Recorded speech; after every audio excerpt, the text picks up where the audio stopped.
Bismillahirrahmanirrahim. Assalamualaikum and greetings everyone. So I appreciate your attendance to the conference. And today we'll be delving into an article called Consumer Attitudes Towards Sustainability of Fast Fashion Products in the UK, written by Bo Zhang, Yao Zhang, and Feng Zhou. So if you don't know, the fashion industry is actually the world's third largest manufacturing sector, producing over 150 billion garments annually. So since the mid-1970s, many brands quickly replicate the catwalk styles, making cheaper versions of high-end brands available to consumers within months.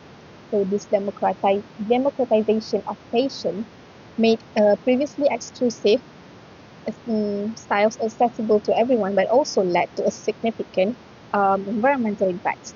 So fast fashion generates massive waste with over 500 billion lost yearly due to underused clothing and poor recycling practices. By 2030, global apparel consumption is expected to rise from 62 million to 102 million tons. So this industry relies a lot on international supply chains, resulting in a large carbon footprint, contributing more greenhouse gas emissions than aviation and shipping combined.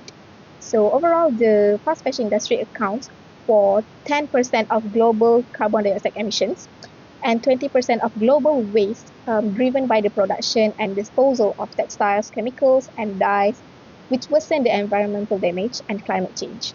So next, this paper covered on 3 literature reviews, which are on fast fashion, on sustainability, and on consumer behavior. Alright, so on fast fashion. Fast fashion is a fast-paced business model characterized by short product life cycles, affordable prices, and the imitation of catwalk trends. So leading brands like H&M, Zara, and Shein are known for producing inexpensive clothing designed to be worn fewer than 10 times. So this throwaway fashion has drawn criticism from ethical consumers. As these brands heavily relies on globalized supply chains, it actually made it easier for them to imitate high-end products and then replicating it and distributing them to those who demand it. So recently, these companies like H&M and Zara have started focusing on sustainability, launching eco-friendly collections like H&M's Conscious Collection and Zara's Joint Life line. So this effort actually reflects the growing trend of sustainable fashion.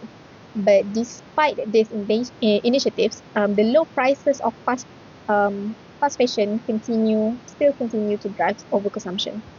Next is about sustainability.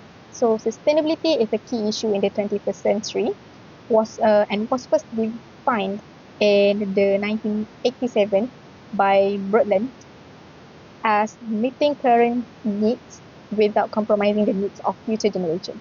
So it now includes 3 main aspects, which are environmental, economic, and social, known as the triple bottom line. So in the fashion industry, sustainable fashion refers to product created with consideration for labor conditions and environmental responsibility. So sustainable fashion can be categorized into 4 areas, which are sustainable production and manufacturing, green marketing, green information sharing, and also green attitudes and education, which focus on consumer behavior. So on consumer behavior, it covers 4 things. The first one is economic theory of consumer behavior. So basically, it follows the basic economic principles like higher prices reduce demand, while higher incomes increase it.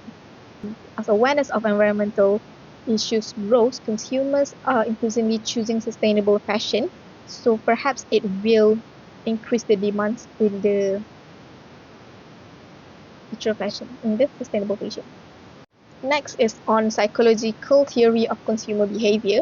So Carl Jung described neurosis as unresolved tension between opposing attitudes, emphasizing that individuals' context shapes meaning, which in turn drives behavior. So this applies to fashion products which hold the value in possession, value shaped by emotions such as pleasure, self-identity, and social comparison, often referred to as conspicuous consumption by Veblen. So sustainability and corporate responsibility are now key factors influencing how consumers perceive the value of fashion. Then we have the anthropological theory of consumer behavior.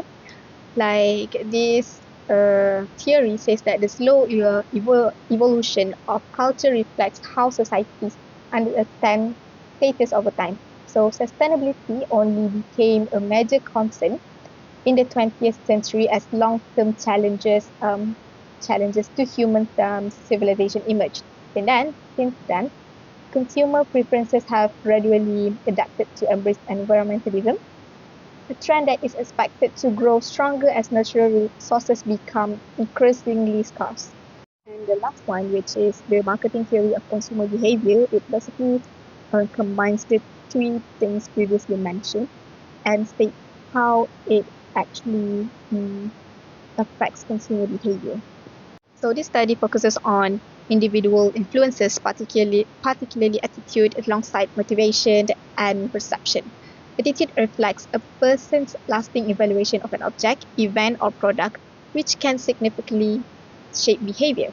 To understand how attitudes towards sustainability impact fast fashion purchase, it is essential to examine attitude's three components, which are affective, behavioral, and cognitive. So affective is emotions or feelings about an object, like I don't like fast fashion products.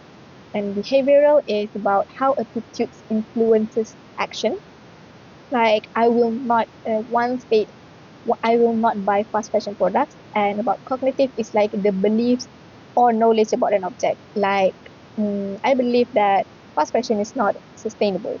So these three components provide insight on how attitudes shape consumer behavior. Okay, based on the literature review of fast fashion sustainability and consumer behavior, this paper aims to explore consumer attitudes towards the sustainability of fast fashion products in the UK. To achieve this, the study uses the three component ABC, which are the affective, behavioral, and also cognitive model of attitude, and establishes three research objectives, which are first is from the cognitive side is to investigate customer awareness of sustainability in the fast fashion industry. Like we'll be asking the participants to what extent are customers aware of sustainability in the fast fashion industry in the UK. So for behavioral, it is to examine the factors influencing consumers' purchase decisions regarding fast fashion products with sustainability features. So the research question will be, what factors affect consumers' purchase decisions on fast fashion products with sustainability features? And the last one is for affective, which is to understand how customers feel about fast fashion products with sustainability features. So we'll be asking, how do customers feel about fast fashion products with sustainable features? For the research design, given the confirmatory nature of the study, a mono-quantitative method is used, collecting data through an online questionnaire. So a random sample of young UK-based fast fashion consumers aged 18 to 27, which are known as Gen Z, were asked questions related to the research objectives, such as their feelings, choices, and knowledge about fast fashion products with sustainability features, along with some personal attributes like gender, age, occupation, and location. So the questions were designed to reflect the conceptual framework drawn from economics, psychology, anthropology, and marketing theories. So the questionnaire was created using Google Forms and was shared via social media platforms such as Facebook, Twitter, Instagram, and WeChat through UK university student unions. So leveraging the international student community ensures the data collected represents diverse gender, nationality, and religious backgrounds. So this age group is actually a key customer segment for fast fashion, with globally similar behaviors and attitudes due to the influence of the internet and social media. So after a 5-day collection period, 128 valid responses were received. While the exact response rate cannot be determined due to user anonymity. Social media analytics provided estimates of engagement. So the data were analyzed using two statistical techniques, which are descriptive analysis to summarize current attitude towards sustainability among British consumers, and regression analysis to identify causal relationships between individual attributes and the three components of attitude. Next, we'll be moving on to the results. So from the cognitive, they found that those who work tend to be more aware of sustainability issues than those who do not. And they found that claimed and actual knowledge on sustainability do not always equate. And it is the actual knowledge that contributes to the awareness. So next is about the behavioral. So those who work behave significantly differently from those who do not. And they also found that social media has actually been a greater influence on consumption behavior than words of mouth from friends and family. And from the effective part, they found that environmental issues receive greater concern compared to labor slavery and child labor in the fast fashion industry. And also, the employment status contributes to how customers feel about sustainability in purchasing fast fashion products. So last and not least is about the conclusion part. So the findings of this paper offer important insights for consumers, producers and policymakers in the fast fashion industry.